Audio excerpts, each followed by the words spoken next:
The blood on her dress had dried to a rust-brown stain by the time Rebecca Sawyer stumbled into Winnetka, Illinois, on that sweltering afternoon in July of 1874.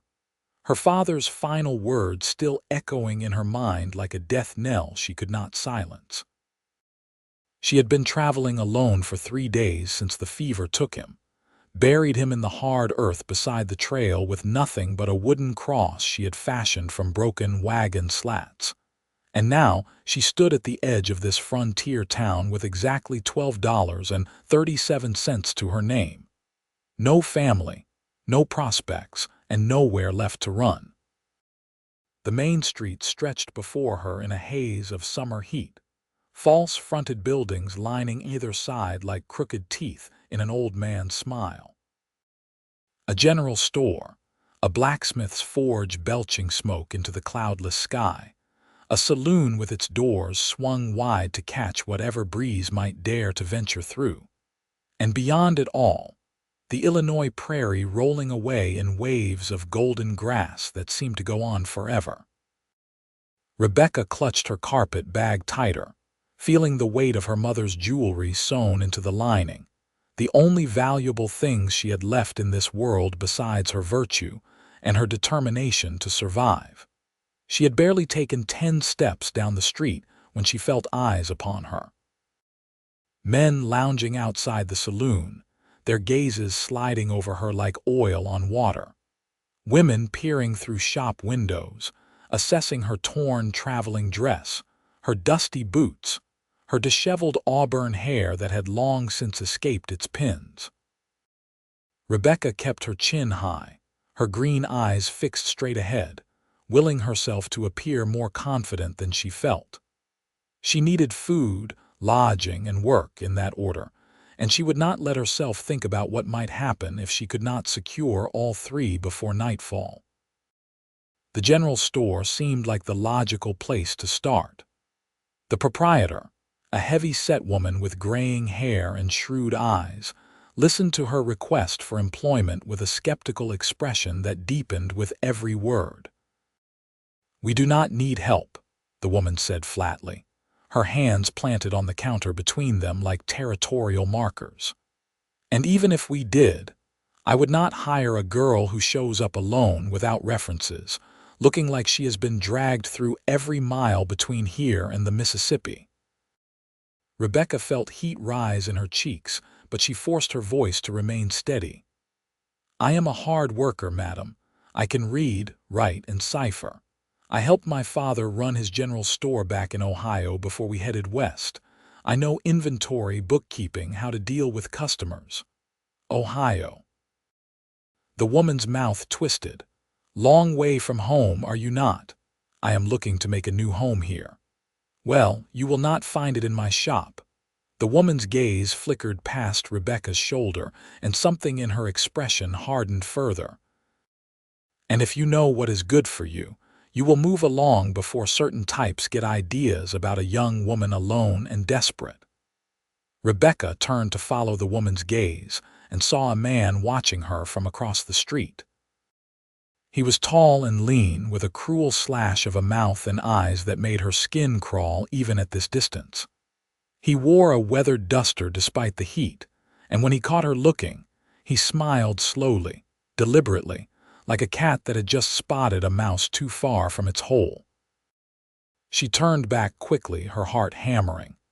"Is there anyone in town who might be hiring? Any families needing help? I can cook, clean 10 children."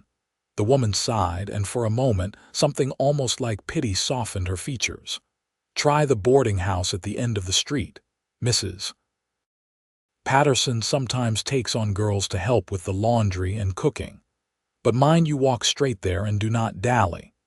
These streets are not safe for your kind after dark, and sunset comes quicker than you might think." Rebecca thanked her and left, feeling the weight of that stranger's stare following her down the wooden sidewalk.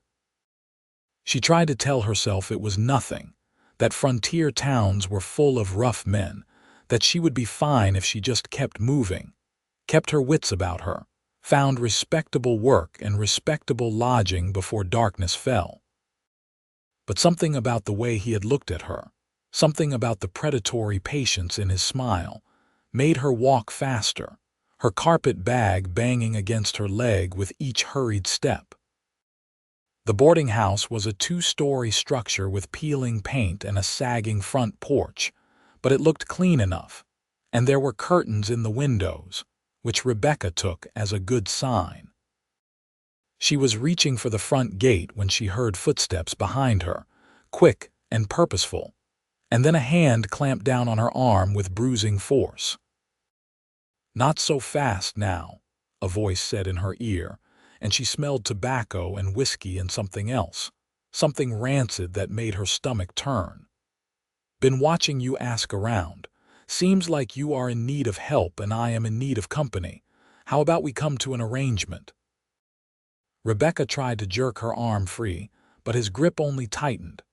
It was the man from across the street, his face even more unpleasant up close, with pockmarked cheeks and yellowed teeth. "Let me go," she said, trying to keep her voice firm despite the fear flooding through her veins. "Now, do not be like that." He was pulling her back the way she had come, away from the boarding house, toward the line of wagons parked at the far end of the street. "I got a nice setup, plenty of room in my wagon.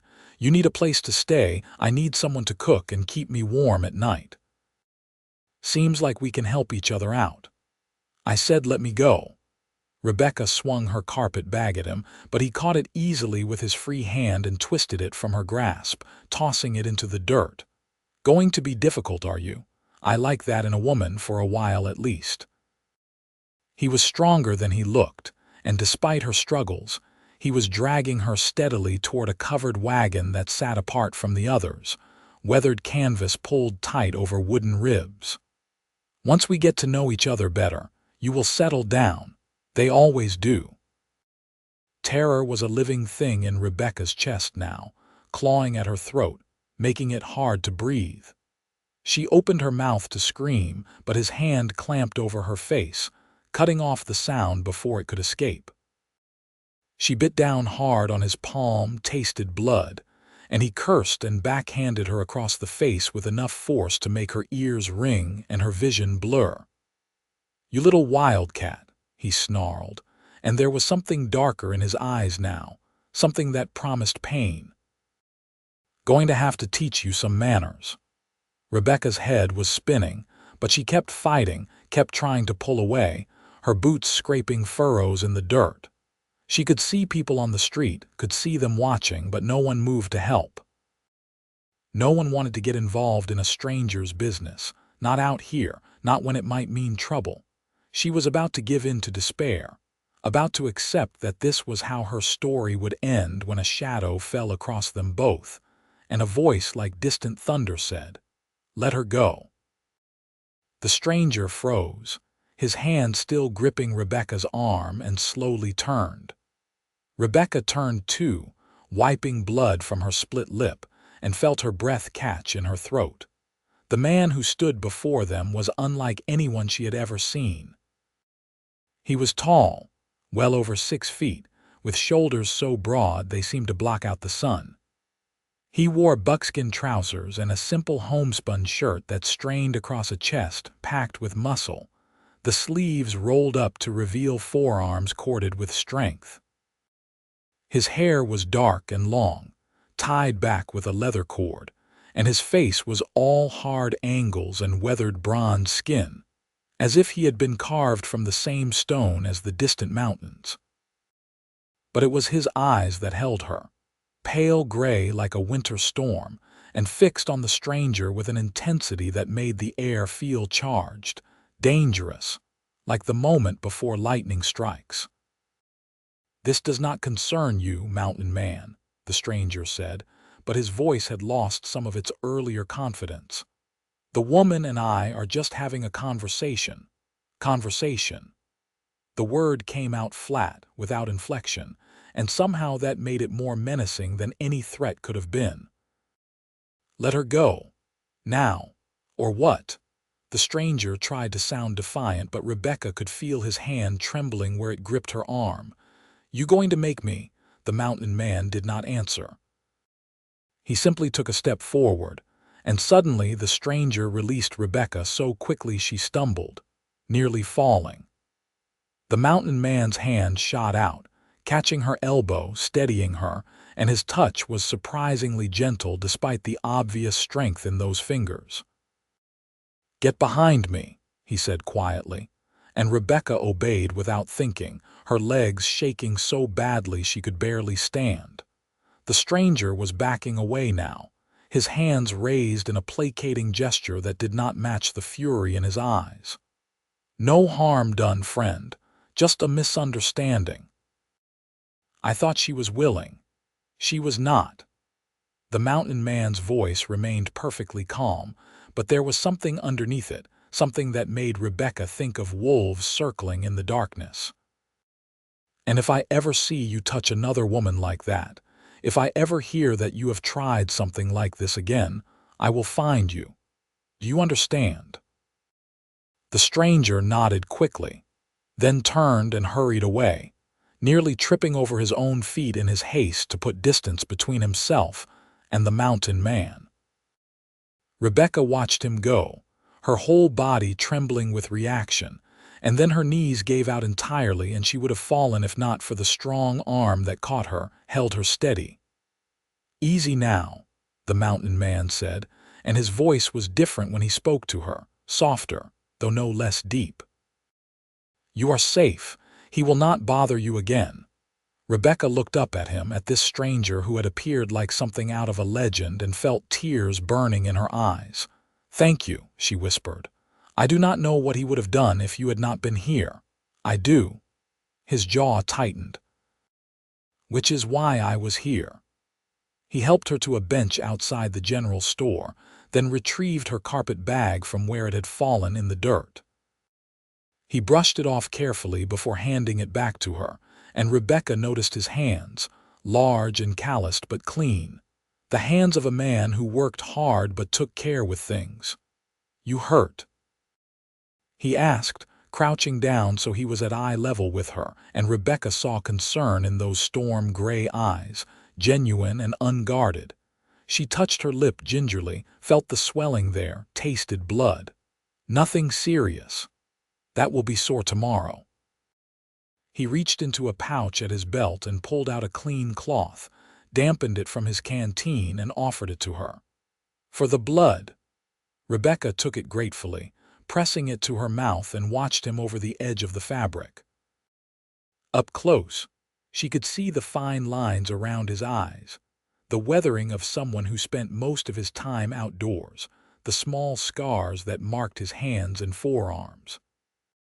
He was probably in his late 20s, maybe 30 at most, and there was something about the way he held himself, a quiet confidence that came from knowing exactly who he was and what he was capable of.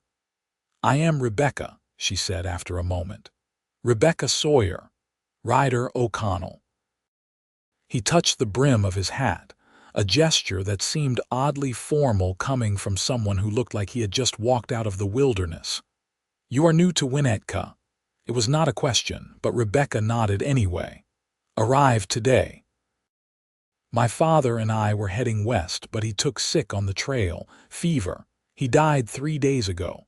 Something shifted in Ryder's expression, a flicker of sympathy. "I am sorry for your loss." "Thank you." Rebecca folded the cloth carefully, not looking at him. "I was trying to find work, lodging." "The woman in the general store suggested the boarding house, but then that man grabbed me and I thought—" She stopped, swallowed hard. "I do not know what I thought. Nothing good. You were right to be scared." Ryder stood, and Rebecca had to tilt her head back to keep looking at him. "That was Clayton Pierce.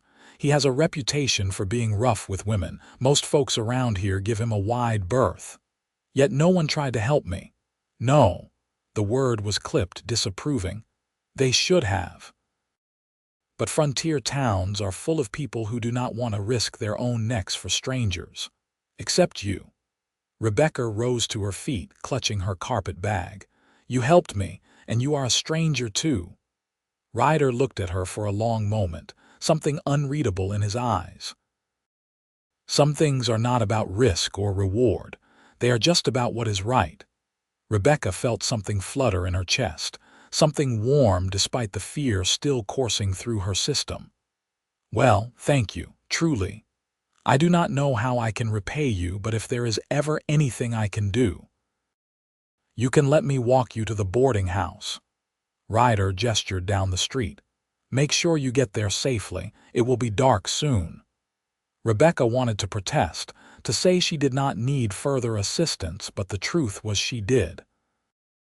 The encounter with Clayton Pierce had shaken her more than she wanted to admit, and the thought of walking these streets alone, of facing whatever might come next without help, made her feel sick. I would appreciate that, she said quietly.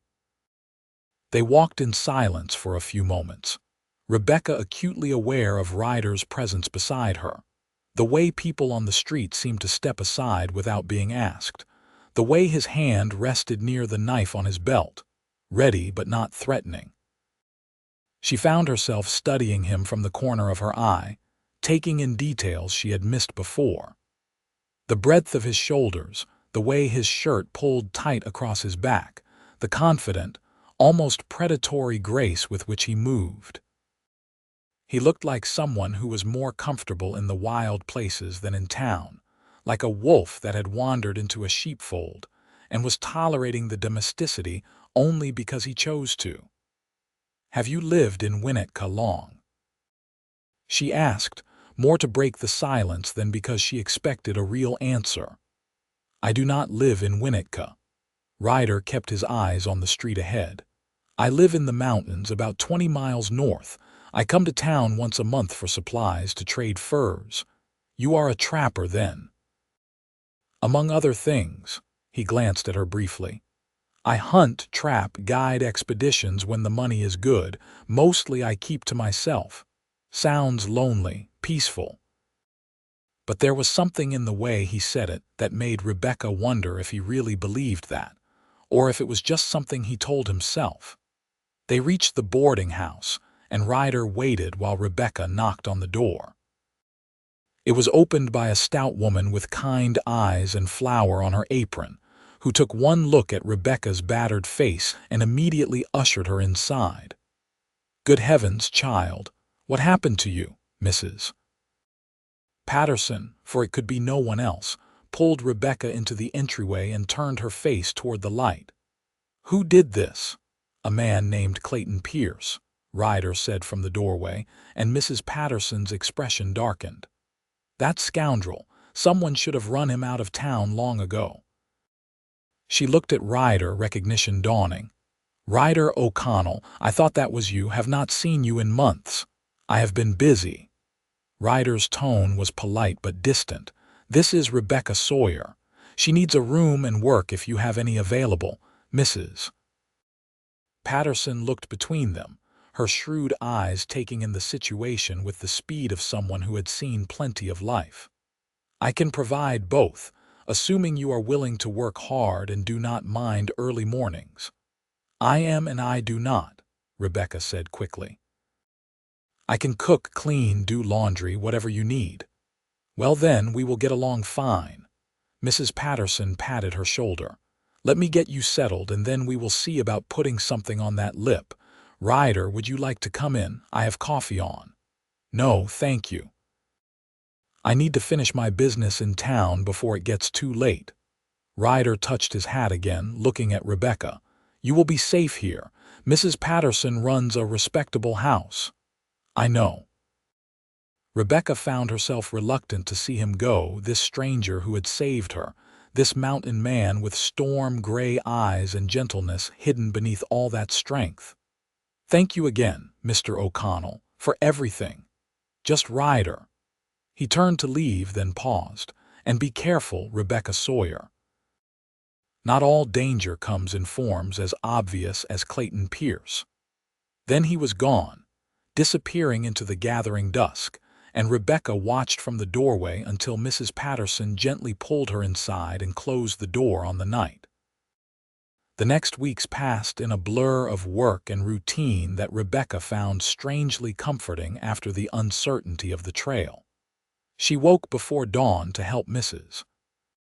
Patterson prepared breakfast for the boarders, spent the morning doing laundry and cleaning rooms, the afternoon helping prepare dinner, and the evening mending linens or doing whatever other tasks needed attention. It was hard work, exhausting work, but it was honest and Mrs. Patterson was fair, providing room, board, and a small wage that Rebecca saved carefully in a tin box hidden under her mattress. The other girls who worked at the boarding house, Sarah and Margaret, were friendly enough once they realized Rebecca was not trying to compete with them for Mrs. Patterson's favor. They taught her the rhythms of the household, warned her about which boarders to avoid and which were harmless, shared gossip about the town and its residents.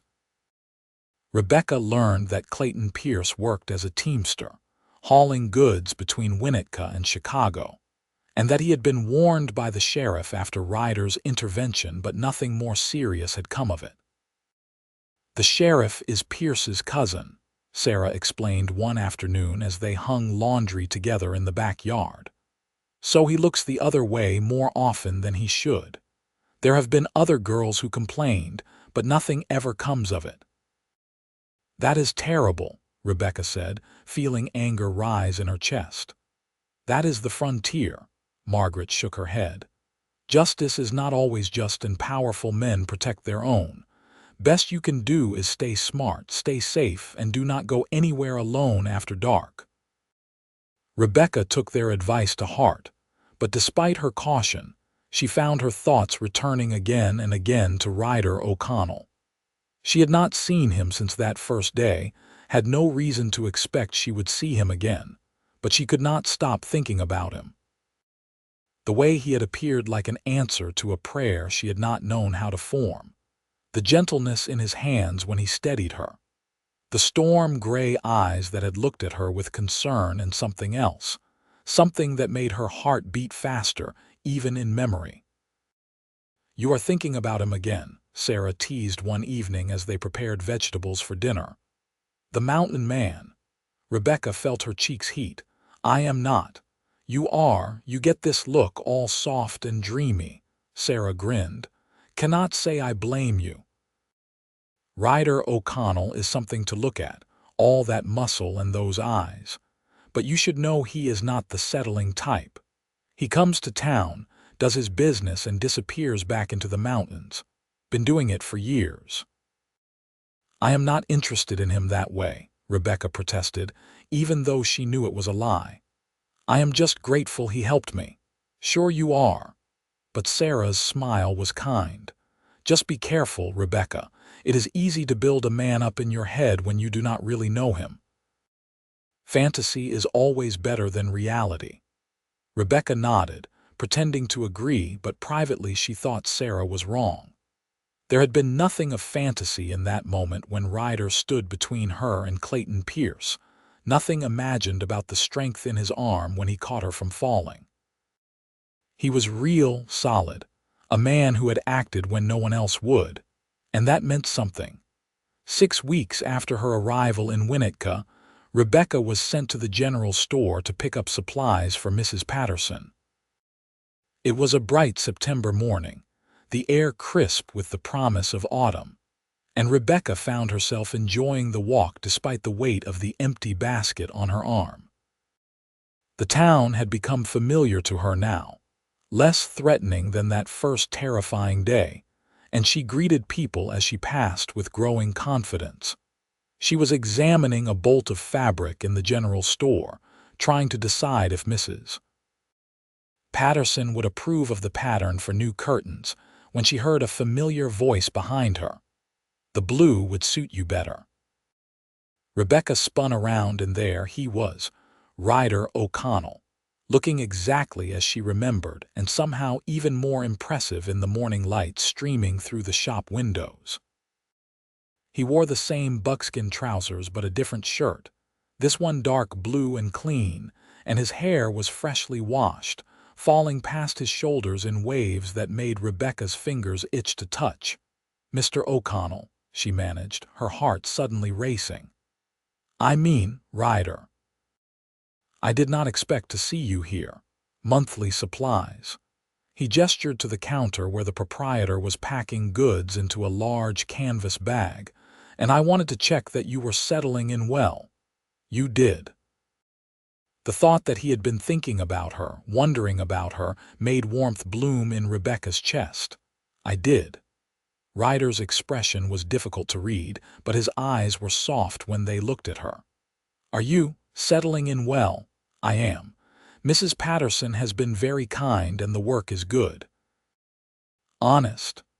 Rebecca realized she was clutching the fabric too tightly and forced herself to relax. Thanks to you, I have not had any more trouble. Good.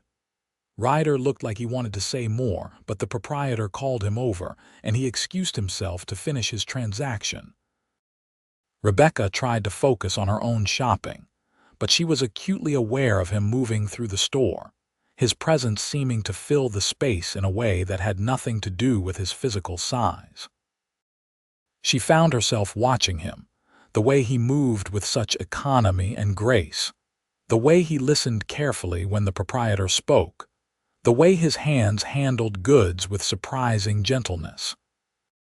She was so distracted that she nearly jumped when he appeared at her elbow again, his supplies packed and ready. Can I walk you back to the boarding house? He asked, and there was something almost tentative in the question, as if he expected her to refuse. I would like that, Rebecca said, perhaps too quickly, but Ryder smiled. A real smile that transformed his entire face, and she felt her breath catch. They left the store together, Rebecca's basket now full of supplies, and walked slowly through town. It was a perfect day, warm but not hot, with a breeze that carried the scent of prairie grass and distant wood smoke. How long will you stay in town? Rebecca asked, trying to keep her voice casual. Just today. I will head back to the mountains tomorrow morning. Ryder shifted his pack, the muscles in his shoulders flexing beneath his shirt. I do not like being away from my cabin too long. You must love it up there to choose it over town life. I do. Ryder looked toward the north, where the distant mountains rose like blue shadows on the horizon. It is quiet, clean, no politics, no pretense, just you and the land and making your way. Sounds lonely, Rebecca ventured, echoing her words from their first meeting. Sometimes. Ryder glanced at her. But loneliness is better than being surrounded by people you cannot trust. There was a story there, Rebecca sensed, something that had driven him to the mountains and kept him there. Did something happen to make you feel that way? Ryder was quiet for so long that Rebecca thought he would not answer. Then he said, I grew up in Boston. My father was a merchant, wealthy, well-connected. I was supposed to follow in his footsteps, marry the right kind of woman, have the right kind of life. But it all felt like a cage, all those expectations and rules and people who smiled to your face while plotting behind your back. When I was 22, I walked away from all of it, came west, kept going until I found a place that felt like I could breathe. Your family must have been upset. They disowned me. Ryder's voice was matter-of-fact, but Rebecca heard the old hurt underneath.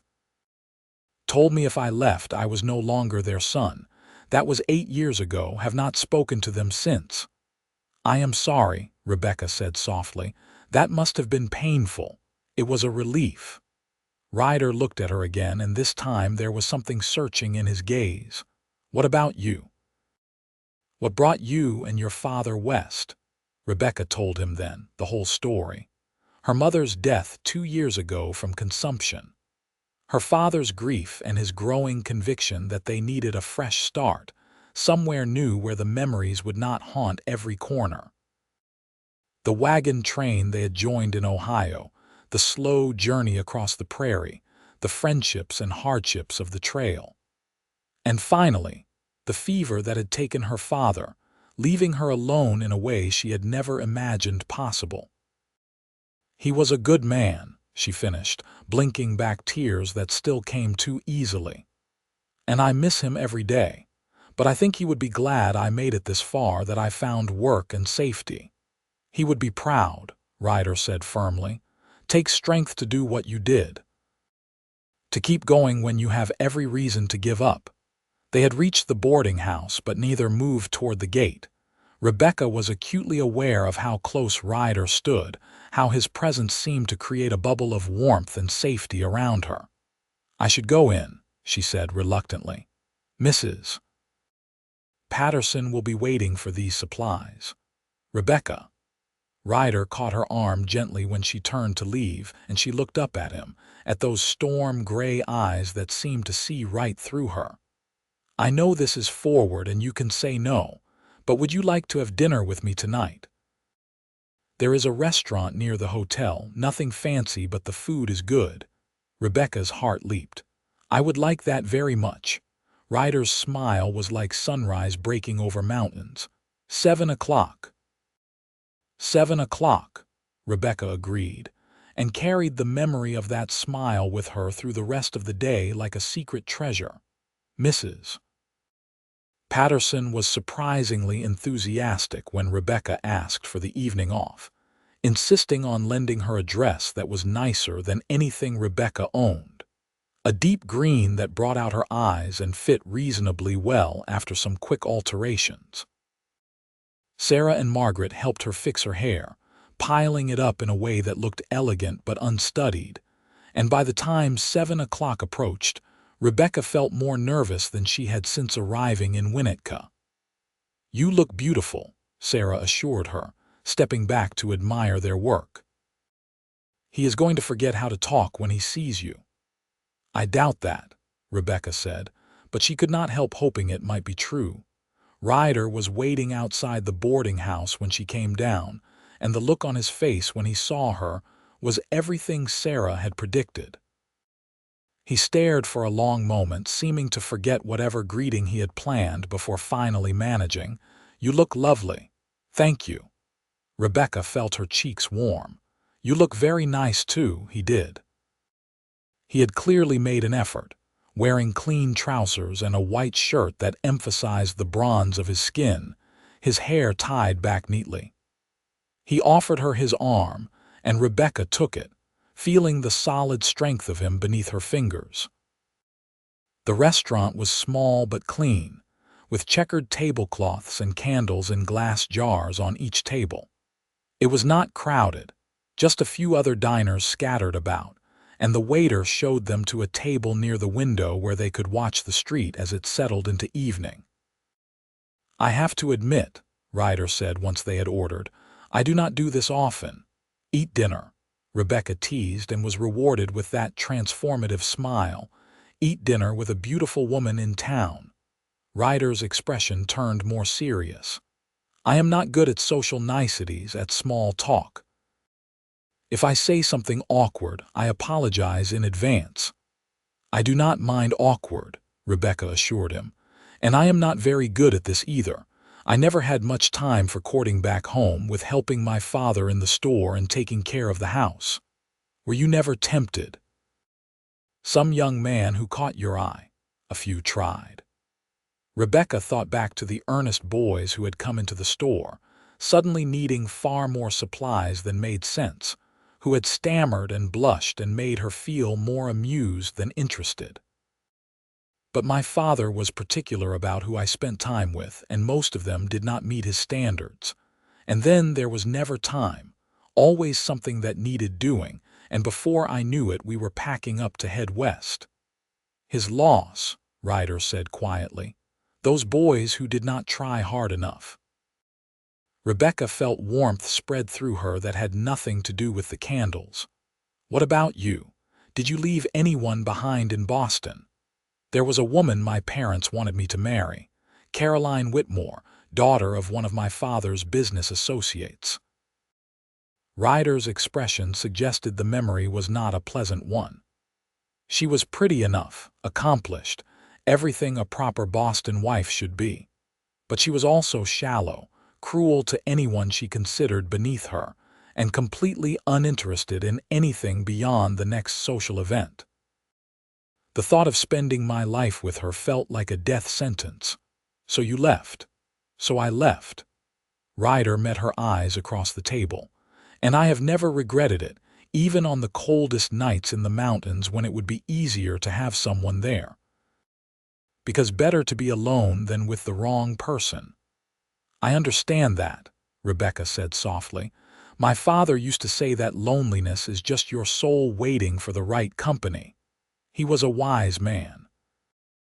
Their food arrived, simple fare but hearty and well prepared, and they ate in companionable silence for a while. Rebecca found herself relaxing, the initial nervousness fading into something warmer, more natural. Ryder had been right that he was not good at small talk, but he listened intently when she spoke, asked thoughtful questions, and seemed genuinely interested in her thoughts and experiences. Tell me about the mountains, Rebecca said when their plates were cleared. What is it really like up there? Ryder's face lit up in a way she had not seen before. It is like being in another world. The air is so clean it almost hurts to breathe at first, and you can see for miles in every direction. There are pine forests where the trees grow so thick you have to walk sideways to get through, and clearings full of wildflowers in the spring that smell like heaven. In the winter, the snow gets deep enough to bury my cabin to the eaves, and the silence is so complete you can hear your own heartbeat. It sounds beautiful. It is. Ryder hesitated. I could show you if you wanted. It is too far to go and come back in a day, but there is a spot about 5 miles north, a meadow by a stream where I sometimes camp when I am hunting. We could ride out there tomorrow if you can get away, spend a few hours. Let you see a little of what it is like. Rebecca knew she should say no. Knew that going off alone with a man, even one who had saved her, was exactly the kind of thing that could ruin a woman's reputation. But she found herself nodding before caution could overrule desire. I would love that. Good. Ryder reached across the table, his large hand covering hers, warm and solid. I will pick you up at 8 o'clock if that suits. It suits, Rebecca whispered, and did not pull her hand away. They walked back to the boarding house slowly, neither seeming eager for the evening to end. The streets were mostly empty now, shops closed and windows dark, and above them the stars were beginning to emerge, bright points against the deepening blue. At the boarding house gate, Ryder stopped and turned to face her. Thank you for tonight. I enjoyed it more than I can say. So did I. Rebecca looked up at him, at the way the starlight caught in his eyes, and felt her pulse quicken. Thank you for asking me. For a moment, they just stood there, close enough that Rebecca could feel the warmth radiating from him, could smell pine and leather and something uniquely him. She thought he might kiss her, hoped he would, but instead he raised her hand to his lips, pressing a gentle kiss to her knuckles that somehow felt more intimate than anything else could have. Good night, Rebecca Sawyer, he said softly. Good night, Ryder O'Connell, she managed, and walked to the house on legs that felt unsteady, knowing he watched until she was safely inside. Sleep was long in coming that night. Rebecca lay in her small room under the eaves, listening to the sounds of the boarding house settling around her, and thought about Ryder, about his smile and his strength, and the gentleness that seemed at odds with his size. About the way he had looked at her across the dinner table, like she was something precious he was afraid to break. About tomorrow and the meadow and the possibility of more evenings like this one. She had not come to Winnetka looking for romance. Had not imagined in those desperate days after her father's death that she would find anything beyond basic survival. But now, thinking about Ryder, she felt something stirring in her chest that might have been hope, might have been the beginning of something she barely dared to name. Morning came with bright sunshine and a sky so blue it hurt to look at. Rebecca dressed in her simplest work dress and sturdy boots, then helped with breakfast while trying not to watch the clock too obviously. Mrs. Patterson noticed her distraction and smiled knowingly, but said nothing, until Rebecca came downstairs at 7:45 wearing her shawl and carrying a small basket. "Going somewhere?" Mrs. Patterson asked, though her tone suggested she already knew. "Ryder invited me to see a meadow north of town," Rebecca admitted. "I know it is my day off, but if you need me—" "I do not need you." Mrs. Patterson patted her arm. "You go and enjoy yourself, but Rebecca, be smart. Ryder O'Connell is a good man, but he is still a man, and you are a young woman alone. Do not do anything you might regret." "I will be careful," Rebecca promised, understanding what Mrs. Patterson was really saying. "I know you will. You have a good head on your shoulders, Mrs. Patterson studied her for a moment. "He cares for you, you know. I saw it when he brought you here that first day. Saw the way he looked at you when he asked me to help. That man has been alone a long time, and I think you might be exactly what he did not know he was looking for." Rebecca did not know how to respond to that, so she just hugged Mrs. Patterson impulsively and headed outside to wait.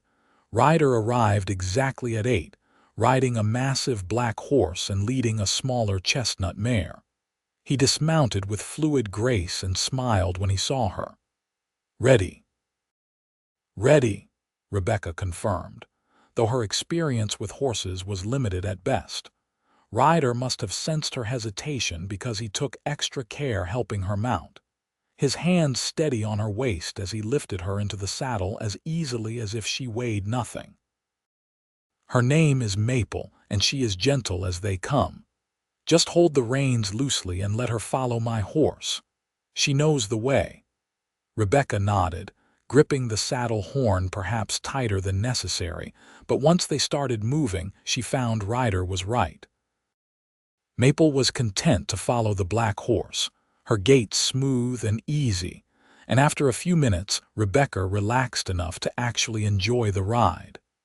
They left Winnetka behind, heading north across the prairie on a trail that was little more than a suggestion through the tall grass.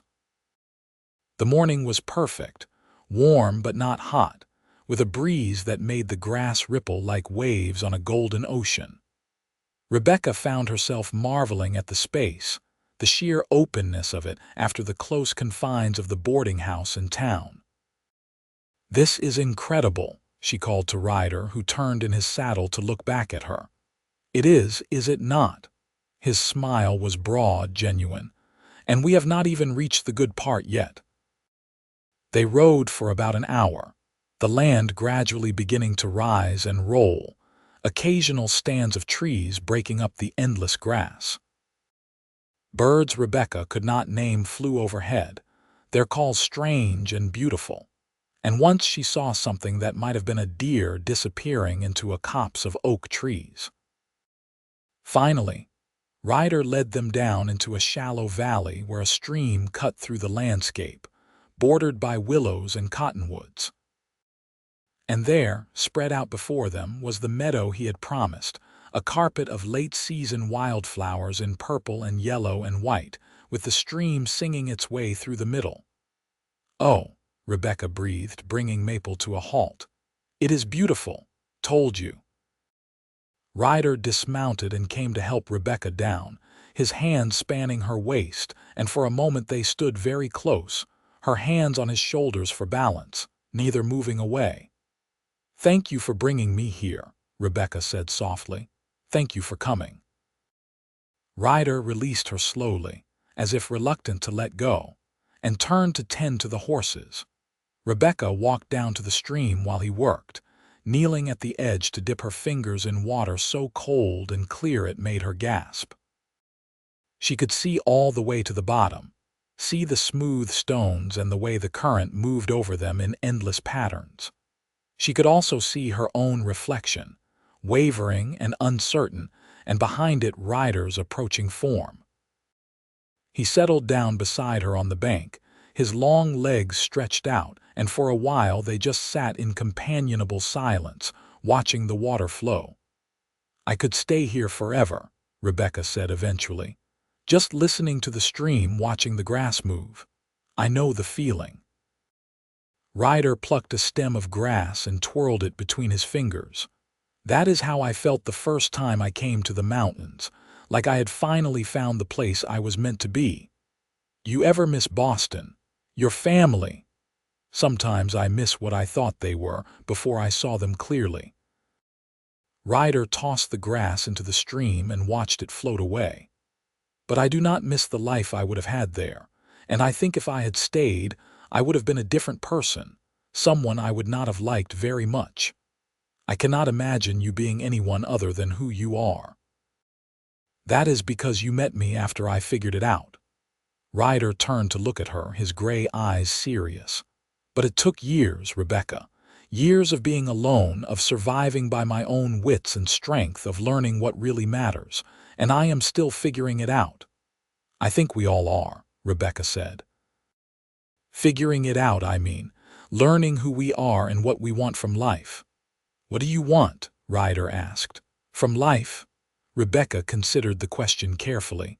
I want a home, not just a place to live, but somewhere I belong, somewhere I matter. I want work that means something, that helps people, and I want.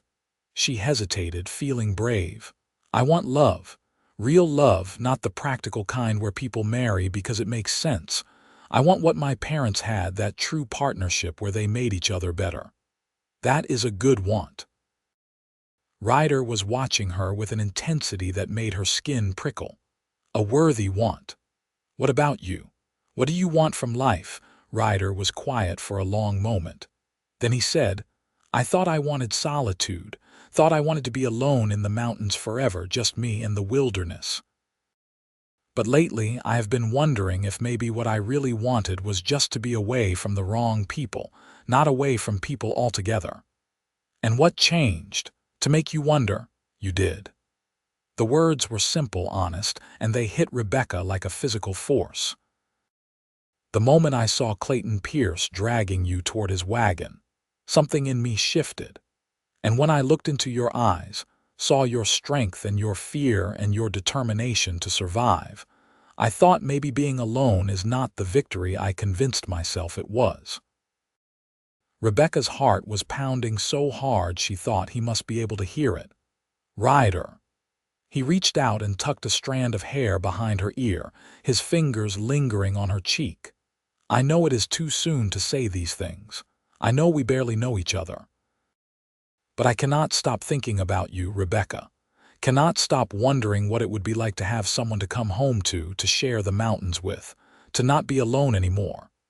You barely know me, Rebecca whispered, even as she leaned into his touch. What if I am not who you think I am? You are exactly who I think you are. Ryder's thumb stroked her cheekbone, gentle and reverent. You are brave and strong and kind. You have been through hell and kept going. You could have given up when your father died, could have fallen apart, but instead you made it to Winnetka and found work and built a new life. That takes a kind of courage I admire more than I can say. I do not feel courageous. I feel terrified most of the time. Courage is not the absence of fear. It is moving forward despite it. Ryder leaned closer, his face inches from hers now. Can I kiss you? Rebecca nodded, not trusting her voice, and then his lips were on hers, gentle at first, questioning, giving her time to pull away if she wanted. But pulling away was the last thing Rebecca wanted.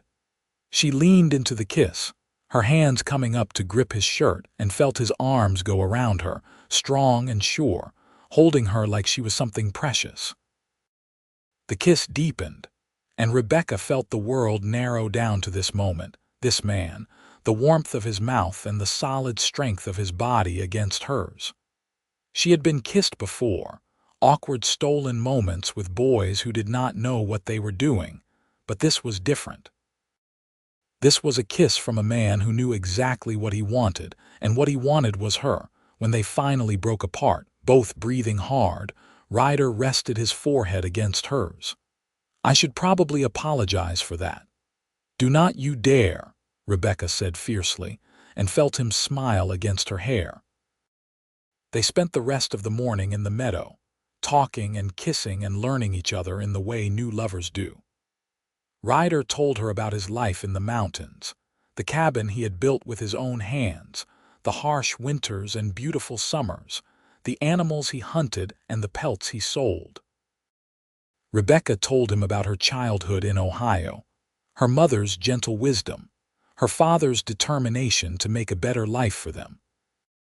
Around noon, Ryder unpacked food he had brought, simple fare of bread and cheese and dried meat, and they ate sitting by the stream with their boots off and their feet in the cold water.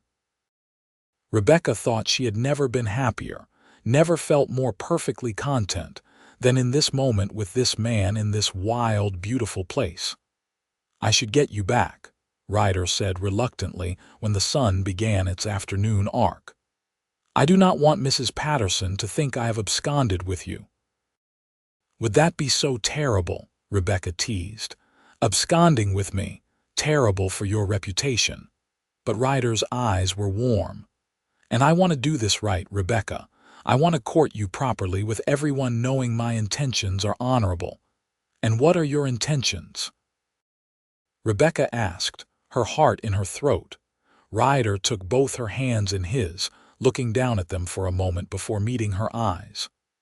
"I intend to make you fall in love with me, and when you do, I intend to ask you to be my wife and come live with me in the mountains."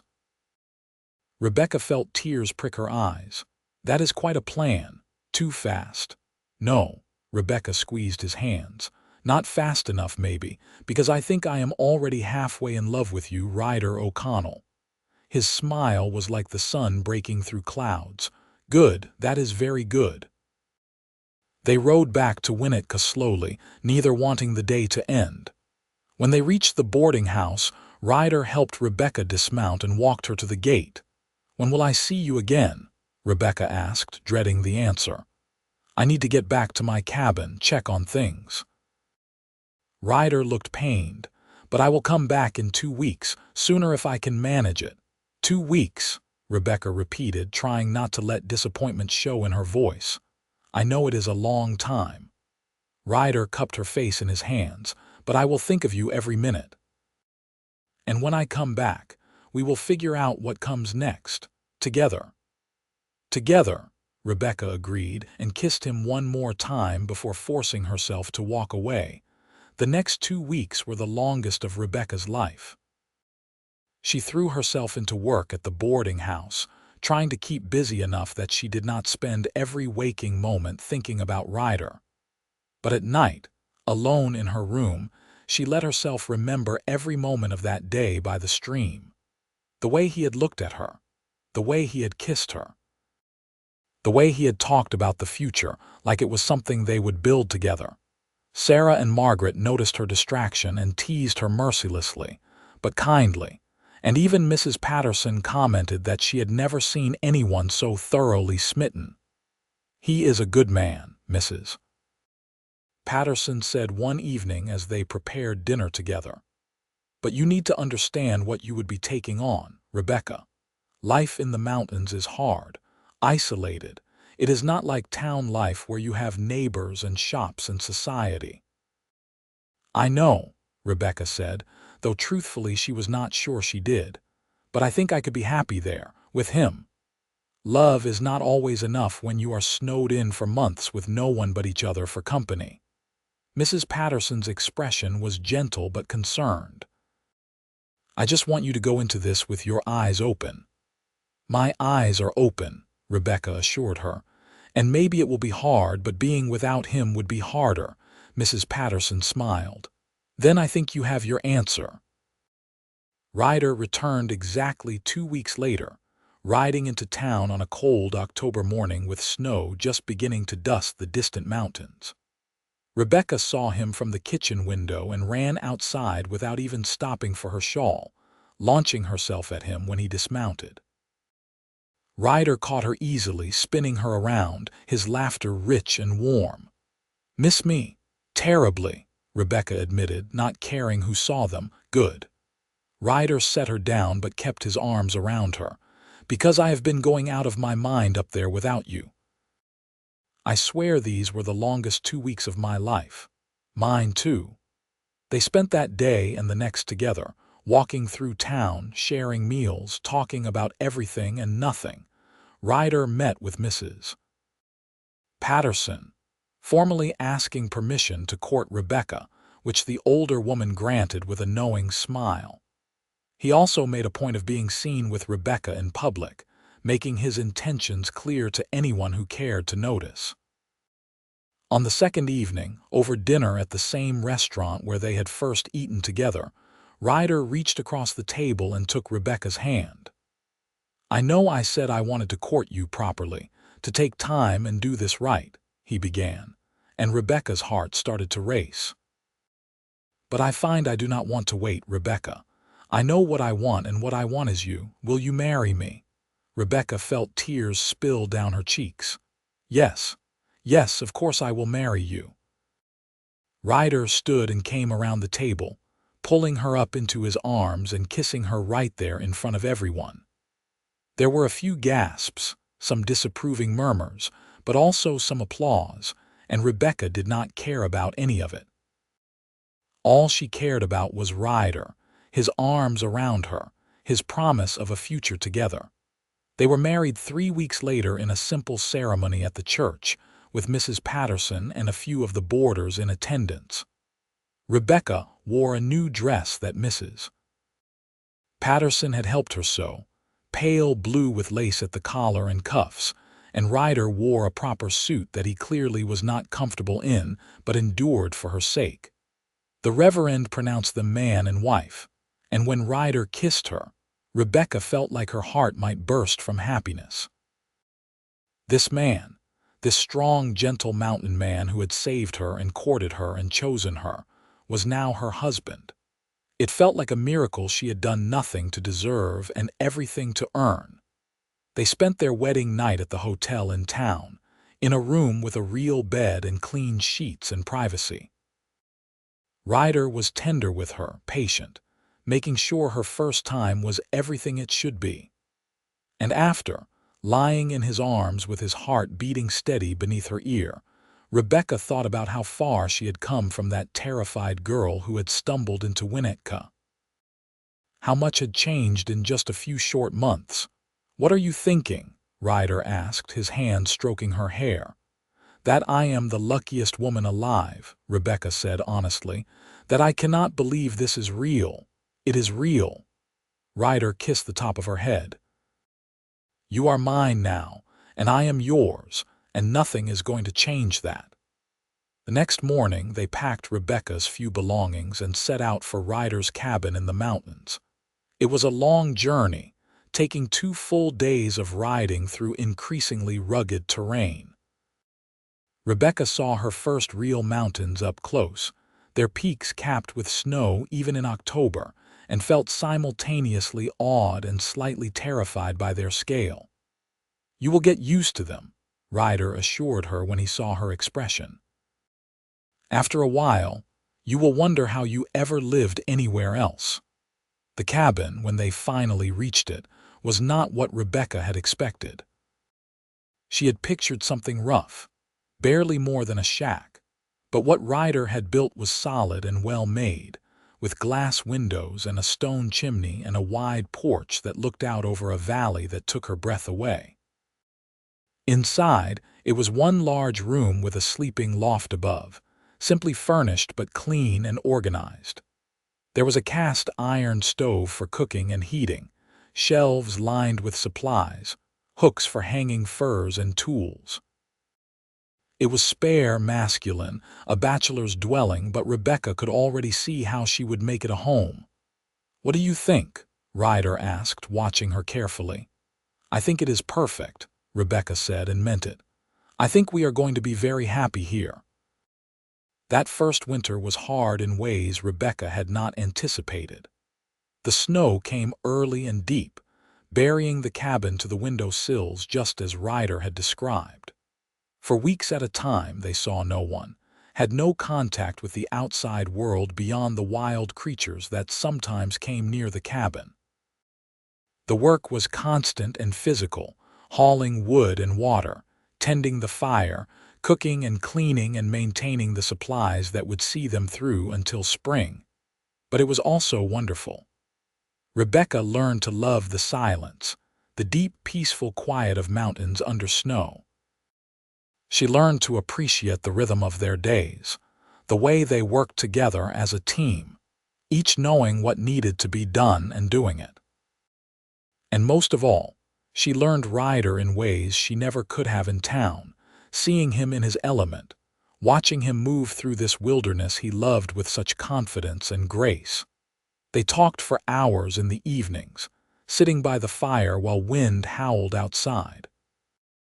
Ryder taught her to read animal tracks in the snow, to predict weather by the way the clouds moved over the peaks, to shoot the rifle he kept above the door. Rebecca taught him things too, though she did not realize she was doing it. Taught him to open up, to share his thoughts and fears and dreams.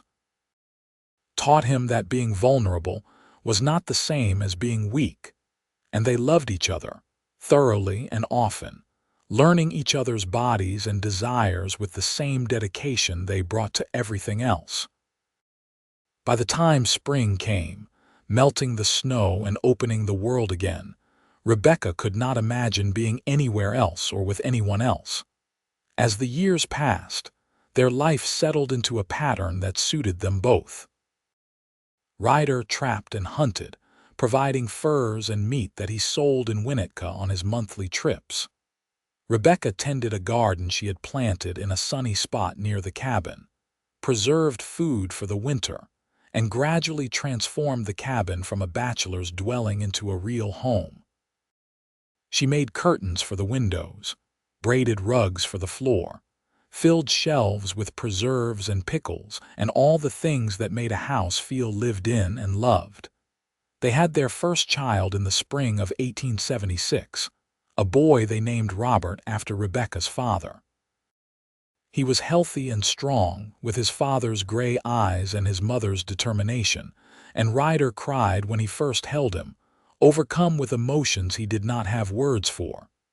"He is perfect," he kept saying, staring down at the tiny face with wonder. "You are perfect. I do not know what I did to deserve this." "You saved me," Rebecca said simply, exhausted but happy. "And then you loved me. That is more than enough."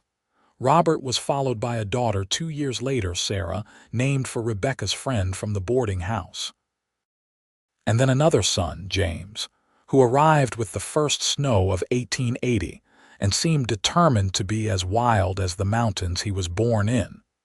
Raising children in the wilderness was not easy. There were dangers Rebecca had never imagined when she was growing up in Ohio. From wild animals to sudden storms to the simple risk of accident or illness so far from any doctor. But there were also joys.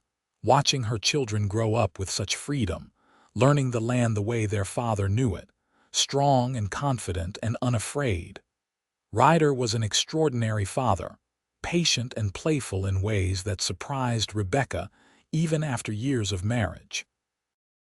He taught Robert to track and hunt, showed Sarah the best places to find wildflowers, carried James on his shoulders through the forest while pointing out birds and explaining their calls. He built each child their own small bed in the loft, carved toys from wood during the long winter evenings, and never seemed to tire of their endless questions and demands for attention. Sometimes, lying in bed at night with Ryder's arm around her and their children sleeping peacefully above them, Rebecca would think back to that first day in Winnetka, to the terror she had felt when Clayton Pierce grabbed her, the despair of being alone and without prospects. And she would marvel at how completely her life had changed, how a single moment of intervention had led to all of this, a family and a home and a love deeper than she had ever imagined possible. "What are you thinking about?" Ryder would ask, because he always knew when her mind was wandering. "About how lucky I am," Rebecca would say. "About how you saved my life in more ways than one." "We saved each other," Ryder always replied. "I was just existing before I met you, Rebecca. You taught me how to truly live." They went to town together now, at least when the weather and the children's ages allowed. Rebecca had reconnected with Mrs. Patterson and her old friends, and the children loved the excitement of visiting Winnetka, seeing other people, experiencing the bustle of town life. But they were always happy to return to the mountains, to the cabin in the valley and the wild, free life they led there. Rebecca only saw Clayton Pierce once after that first terrible day. It was during a trip to town when Robert was about 5 and Sarah was 3. She was walking down the street with Ryder, each of them holding a child's hand, when Pierce came out of a store directly in their path. He stopped when he saw them, his eyes widening slightly, and Rebecca felt fear spike through her despite the years that had passed.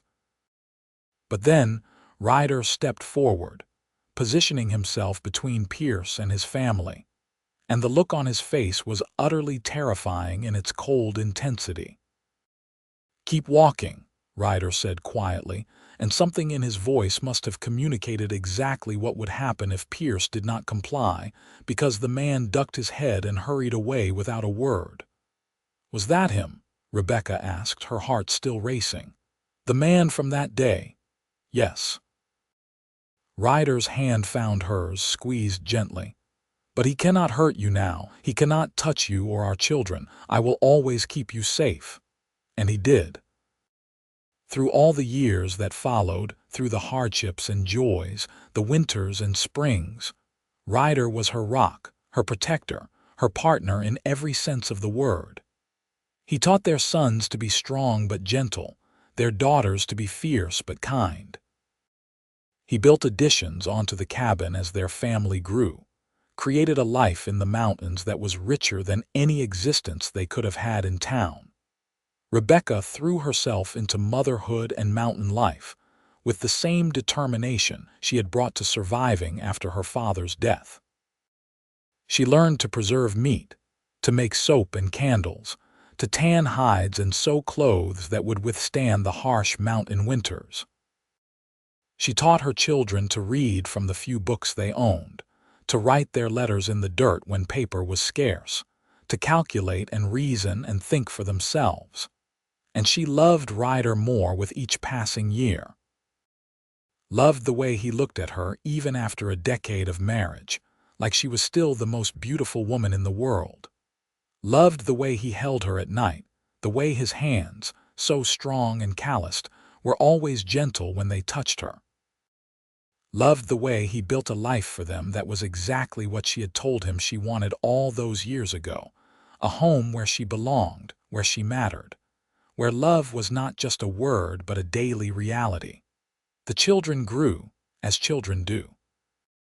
Robert became tall and strong like his father, with the same quiet confidence and love of the wilderness. Sarah was a perfect blend of both her parents, with her mother's determination and her father's gentle strength. James was the wild one, always climbing trees or chasing animals or getting into some scrape that left him bruised but laughing.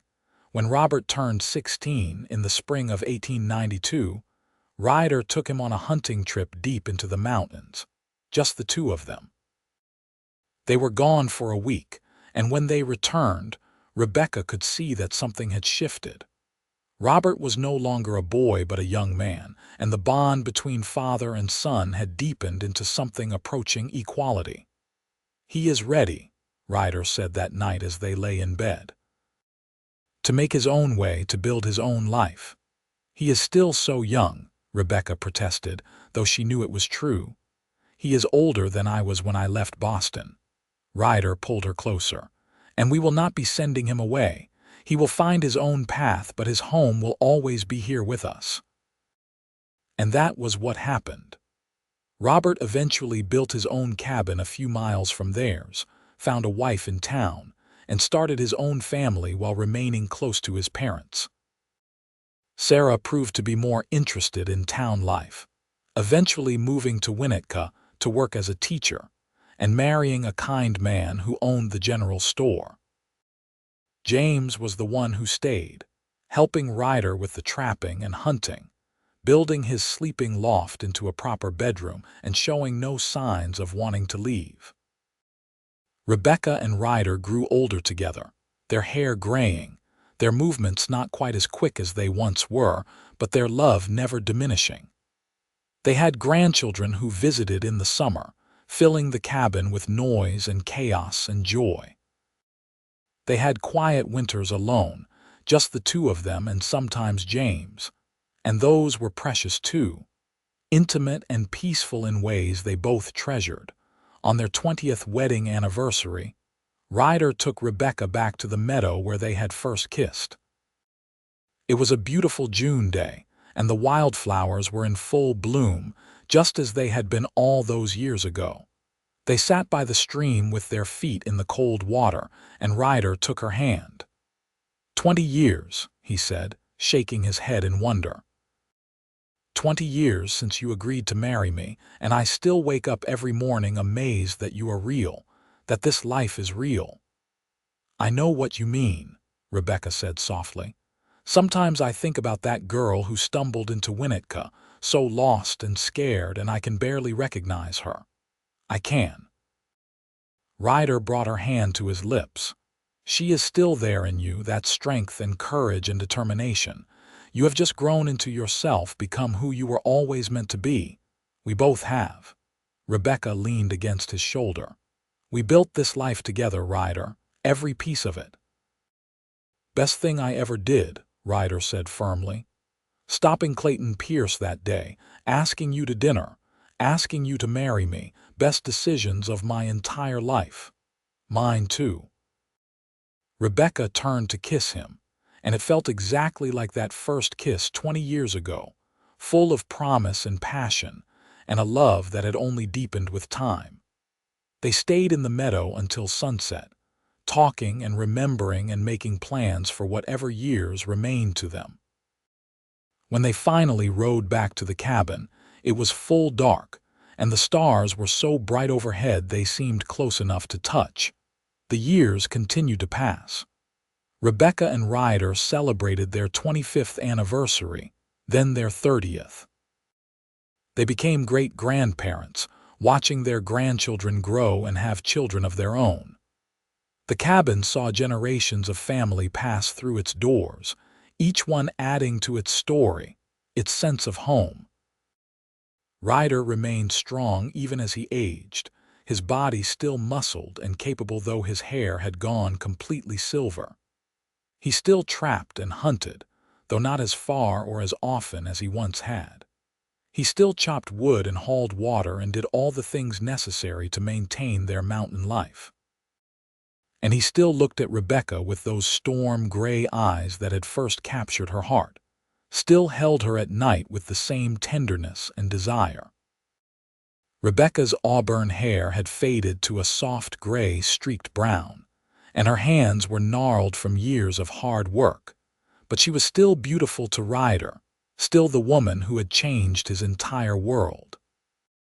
She still tended her garden, still preserved food and made the cabin a home, still laughed at his jokes and listened to his stories and shared her own. They had built something remarkable together, not just a life but a legacy. Their children and grandchildren all spoke of the love between Rebecca and Ryder as something special, something to aspire to in their own marriages.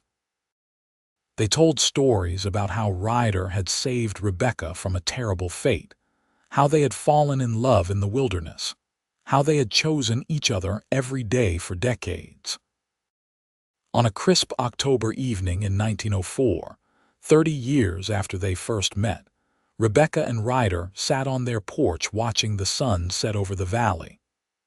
James and his wife were inside preparing dinner, and the cabin was warm with the smells of cooking and the sound of quiet conversation. "Do you ever wonder what would have happened if Clayton Pierce had succeeded?" Rebecca asked quietly. "If you had not been there that day." "I try not to," Ryder admitted. "The thought of you hurt or worse is something I cannot bear even now. But he did not succeed. You were there and you saved me, and everything else followed from that." Rebecca took his hand, threading their fingers together. I owe you everything, Ryder. No. Ryder turned to look at her, and his eyes were fierce despite his age. We owe each other. You gave me a reason to come down from the mountains, to open my heart, to build a life bigger than just survival. You gave me children and grandchildren, and a home that is so much more than walls and a roof. You saved me just as much as I saved you. Rebecca felt tears prick her eyes. I love you, Ryder O'Connell. I have loved you since that first day when you stood between me and danger. I will love you until I take my last breath. And I love you, Rebecca O'Connell. Ryder leaned over and kissed her gently. You are the best decision I ever made, the greatest gift I have ever received. And if I had to do it all over again, I would not change a single moment. They sat together as darkness fell, watching the stars emerge one by one, and Rebecca thought about the long, strange path that had brought her here. Her father's death that had seemed like the end of everything, the terror of Clayton Pierce, and the certain knowledge that she was lost. And then Ryder, appearing like an answer to a prayer, his strength and courage giving her a future she had not dared to dream. She thought about all the moments that had followed.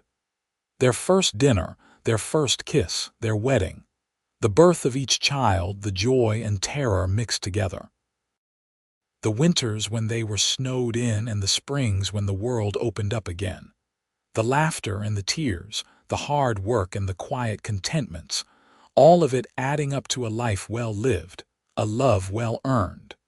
What are you thinking about? Ryder asked, because even after 30 years he always knew when her mind was wandering. About how it all started, Rebecca said. About how one terrible moment led to 30 years of happiness. About how lucky we are. The luckiest, Ryder agreed and pulled her closer. Inside the cabin, James called that dinner was ready and they rose to join their family. But before they went in, Ryder stopped and cupped Rebecca's face in his hands, looking at her with all the love of 3 decades together. Thank you, he said simply, for saying yes, for trusting me, for building this life with me. Thank you for saving me, Rebecca replied. In every way a person can be saved. They kissed once more under the emerging stars, then went inside to the warmth and love of the home they had created together. The years that followed were gentler, slower, but no less full of love. Ryder and Rebecca settled into the rhythm of old age, content to let James handle the heavier work while they focused on the smaller pleasures.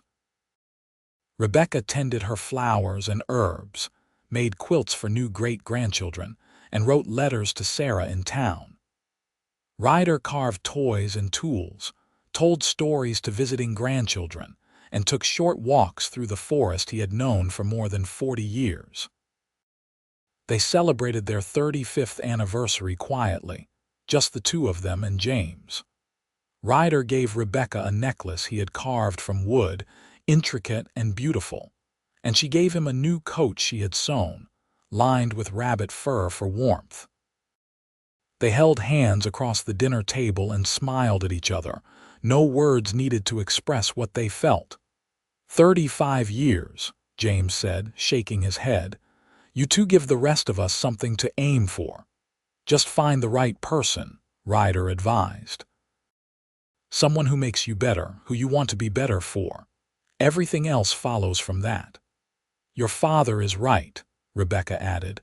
Love is not always easy, but with the right person it is always worth it.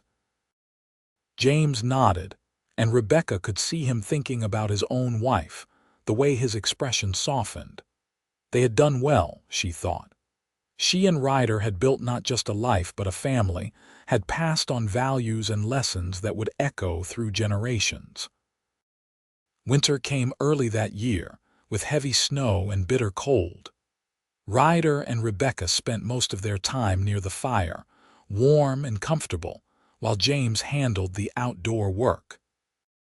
They played cards and read the few books they owned over and over, and talked about the past, their memories rich and detailed even if their bodies were growing frail. I would not change anything, Ryder said one evening as they lay in bed, the wind howling outside. Not one single thing about our life together. Neither would I, Rebecca agreed. Even the hard parts, the scary parts, they were all worth it to get here to this moment. I am the luckiest man who ever lived, Ryder murmured, pulling her close. To have had you, to have had this life. I am so damn lucky. We both are, Rebecca whispered. We both are. They fell asleep in each other's arms as they had done for 35 years, and the snow continued to fall outside, blanketing the mountains in pristine white. Spring came again, as it always did, melting the snow and bringing life back to the valley. Rebecca and Ryder emerged from their winter cocoon, blinking in the bright sunshine, and began the work of another season. Rebecca planted her garden while Ryder repaired winter damage to the cabin and outbuildings. They moved more slowly than they once had, their bodies protesting the demands they placed on them, but they moved together, a team after all these years. On a warm afternoon in May, they walked together to their favorite spot overlooking the valley. It was a place they had come countless times over the years, to think or talk or simply be together. They sat on a fallen log, looking out over the vista spread before them, and held hands in comfortable silence. I never get tired of this view, Rebecca said eventually. No matter how many times I see it. Neither do I. Ryder squeezed her hand. Though I have to admit, the view I prefer is sitting right next to me, Rebecca laughed. You old charmer. After all these years, you still know what to say. After all these years, I still mean it. Ryder brought her hand to his lips. You are still the most beautiful woman I have ever seen, Rebecca O'Connell. They sat together until the sun began to set, painting the sky in shades of gold and pink and purple. When they finally stood to head back to the cabin, Ryder stumbled slightly, catching himself on Rebecca's arm. Are you all right? She asked, concerned. Just old, Ryder said with a rueful smile. Cannot move quite like I used to. None of us can, Rebecca agreed. But we move together, and that is what matters. That night, after dinner with James and his wife, after the dishes were cleaned and the fire banked, Rebecca and Ryder lay in their bed and talked quietly about nothing and everything. About the grandchildren who would visit next month. About whether the garden would need more water this year. About how the seasons seemed to pass more quickly now than they once had. I love you, Ryder said as they were drifting off to sleep. I want you to know that every day. I love you more than I have words for. I love you too, Rebecca murmured, nestled against his chest. Always and forever. They fell asleep together, the way they had done for more than 3 decades. And Rebecca's last thought before dreams claimed her was how blessed she had been, how full her life had become after that terrible day in Winnetka, when everything had seemed lost. The years continued, each one a gift. Ryder and Rebecca celebrated their 40th anniversary, surrounded by children and grandchildren and great-grandchildren, a vast family tree that had grown from the love they shared. They were old now, truly old, their bodies worn from hard living and hard work, but their love remained as strong as ever. On their 50th anniversary, in the autumn of 1924, the whole family gathered at the cabin. It was crowded and chaotic, full of noise and laughter and love. Robert came from his homestead with his children and grandchildren. Sarah traveled from Winnetka with her large family. James, who had never left, orchestrated everything with his wife, making sure his parents were comfortable and happy. As the celebration wound down and the sun set over the mountains, Ryder stood and raised his glass. The room fell quiet, everyone turning to look at him.